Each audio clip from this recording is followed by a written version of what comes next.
Oke, tutorial sangat-sangat simple, sangat-sangat mudah. Cara cepat menarik BSF atau memancing lalat BSF untuk bertelur. Ini kebetulan kita lagi di media kandang untuk para lalat BSF yang sangat melimpah, sangat banyak ini. Ini mungkin ada jutaan lalat BSF. Sangat-sangat banyak ini. Kebetulan saya juga diganggu oleh lalat-lalat itu.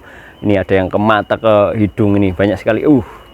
Oke. Nah, pada kali ini kita akan menjelaskan cara sederhana memberikan kepercayaan pada lalat BSF untuk menelur atau bertelur, yaitu dengan kita pancing dengan media yang sudah kita siapkan. Ini konsepnya bahwa baik di alam terbuka ataupun di kandang kayak gini pun harus kita pancing lagi. Soalnya kalau tidak dipancing, tidak disediakan wadah yang selayaknya, dia akan bertelur sembarangan. Dia tidak percaya kalau tidak dikasih lahan atau tempat untuk dia menelurkan telurnya yang sekiranya kalau dirasa menurut BSF ini saat sudah bertelur harus menetas, dan ketika menetas harus ada media tanam yang disiapkan untuk jadi pakan buat anak-anaknya kelak. Nah, ini cukup medianya cukup sederhana. Ini cuma tumpukan kayu kayak gini. Antar kayu ini dikasih space biar nanti dia menaruh telur-telurnya ini. Jadi ini ada lubang-lubangnya tuh. Nah, kelihatan ya ada lubang-lubangnya. Kemudian ini ditaruh berjajar seperti ini tuh, berjajar. Di bawahnya dikasih media ini tujuannya apa? Untuk meyakinkan si BSF ini bahwa nanti silahkan bertelurlah di atas ini, di tempat ini. Karena apa? Di bawahnya kalau nanti menetas sudah disiapkan ini makanan untuk anak-anaknya kelak. Jadi ini lalat BSF ini bertanggung jawab. Dia nggak akan menelur, nggak akan meninggalkan telurnya kalau dirasa di tempat yang menurutnya tidak layak untuk ditinggali si anak-anaknya kelak. Maaf, ini pada nempel ke kamera nih BSF-nya. Oke, cara sederhananya satu, dibuatkan media ini untuk menaruhkan sekiranya calon makanan. Kemudian di atasnya dikasih kayu, kemudian dikasih bebauan.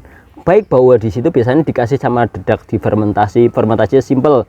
Bisa pakai di molase sama M4 sama Yakult biar ada bau-bau fermentasi, kecut-kecut asem seperti mungkin kayak tape itu kan baunya bau kecut-kecut enak.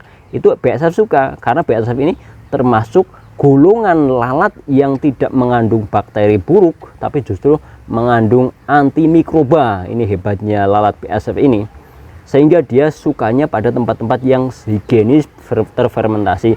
Kalaupun dia harus terjun di tempat-tempat yang bau busuk, dia akan menetralisir bau busuk tersebut, mengurai busukan itu menjadi sesuatu yang bermanfaat. Oke, kita langsung saja.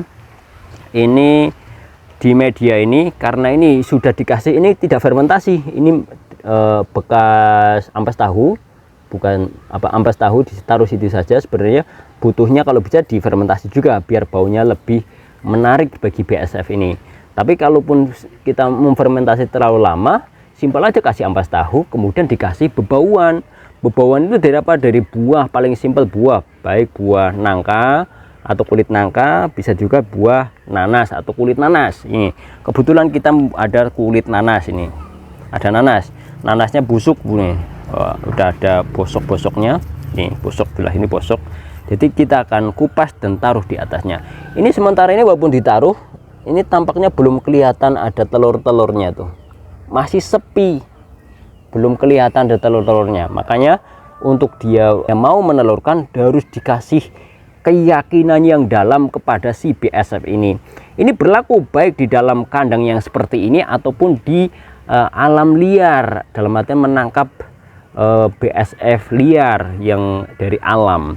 Prinsipnya sama, buat dia kasih kepercayaan ada makanan di bawahnya, baik dengan media apapun, wadah, kemudian taruh di situ biar amannya lagi, dilindungin kayak wadah yang agak drum tinggi biar nggak dimakan sama kadal atau apa. Kemudian atasnya dikasih dia media untuk menaruh telur-telurnya, baik irik atau apa. Ini bukan dengan kayu-kayu yang tumpang ini agar mudah, karena kalau ada kayu kayak gini nanti telurnya gini, ini dibuka, disisir di sama cutter atau apa, lebih mudah diambil. Ini yang biasa dipakai oleh para peternak atau pembudidaya maggot. Oke, ini nanasnya kita kupas saja. Ya, cukup kulitnya saja. Kalau buahnya kita makan selagi masih enak. Ini kebetulan nanasnya udah agak busuk, ditaruh di bawah-bawah sini tuh. Ketika sudah ditaruh sini, baunya menyengat karena dia suka bau-bauan. Dia akan mencari sinyal-sinyal karena ini di atas kepalanya ada antena nih, antena daripada BSF. Para tentara-tentara hitam ini ada antenanya. Dia antenanya akan mencari tempat-tempat ada makanan, di mana dia akan seperti itu. Oke, ini ditaruh aja di sini. Dengan konsep seperti ini sangat cepat kan, kalau tidak agak lambat. Bahkan ketika ini pakai media fermentasi pun bagusnya dikasih bau yang lebih menyengat. Kalau fermentasi dari dedak atau ampas tahu itu saja baunya kurang menyengat, tapi kalau pakai kulit nanas atau kulit nangka itu baunya lebih sangat-sangat menjanjikan dan menarik bagi si BSF. Oke, ini setelah jam ini paling 2 atau besok saja udah bisa dipanen. Nanti kita akan perlihatkan hasil panenannya. Oke, seperti ini. Oke, sangat simpel, pada prinsipnya hanya itu. Dikasih wewangian, dikasih aroma-aroma yang sekiranya BSF itu mencium bahwa oh, di sini lahan subur untuk saya percayakan anak-anakku kelak di sini. Maka ketika dia udah merasa percaya, kemudian kawin dan bertelur, dia mati, maka dia merasa meninggal dengan tenang. Karena apa? Yakin kelak generasinya akan hidup mewah atau hidup tenang, hidup punya makanan. Kapan ini akan bertelur dan menetas? Sekitar ketika 1 atau 2 hari dia udah bertelur, 3 ke 4 hari dia sudah mulai biasanya menetas. Makanya ketika sudah ditaruh ini, ditaruh kulit nanas, sekitar 1 atau 2 hari harus dipindah, disisir, kemudian ditempatkan pada lahan atau media yang untuk menaruh telurnya. Satu ekor BSF dia akan menurunkan sekitar 400 sampai 800 butir telur. Ini untuk yang bagus, ada yang kurus kecil, ada yang besar. Terutama untuk rata-rata yang indukan bagus bisa sampai 800. Nah, logikanya dia nanti membutuhkan pakan nih si induk telurnya ketika sudah menetas. Makanya berapa sih?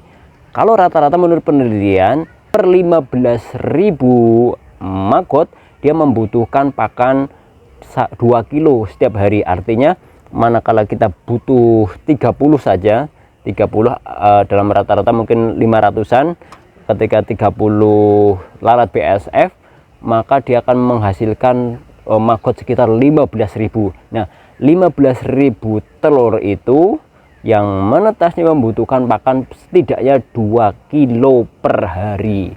Nanti ada tanya jawab atau mungkin pertanyaan bisa disampaikan di kolom komentar. Terima kasih.